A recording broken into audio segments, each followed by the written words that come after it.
and followed in his father's footsteps by enrolling in Zurich University, although he intended to become a psychiatrist. By this time, Albert's fame had been solidly established.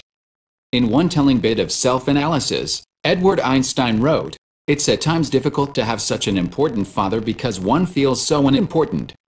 The aspiring psychiatrist followed his father's path once again when he fell in love with an older woman at the university, a relationship that also ended disastrously. It appears to be around this time that Edward's mental health took a severe turn for the worse. He was sent into a downward spiral that culminated in a suicide attempt in 1930. Diagnosed with schizophrenia, it has been speculated that the harsh treatments of the era worsened rather than eased his condition, eventually to the point where it impacted his speech and cognitive abilities. Albert, for his part, believed his son's condition was hereditary, passed down from his mother's side, although this scientific observation did little to assuage his grief and guilt.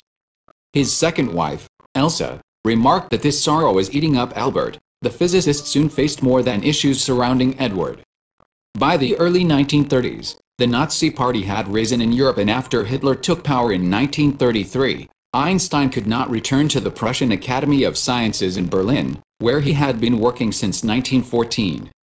Einstein may have been one of the world's most famous scientists, but he was also Jewish, a fact that his countrymen could not accept and forced him to flee to the United States in 1933. Although Albert had hoped his younger son would be able to join him in America along with his older brother, Eduard Einstein's continually deteriorating mental condition prevented him from also being able to seek refuge in the United States. Before he emigrated, Albert went to visit his son at the asylum where he was being cared for one last time. Although Albert would keep up correspondence and would continue to send money for his son's care, the two would not meet again. As Edward spent the remainder of his life in an asylum in Switzerland, he was buried in Hungerberg Cemetery in Zurich, when he died of a stroke at age 55 in October 1965.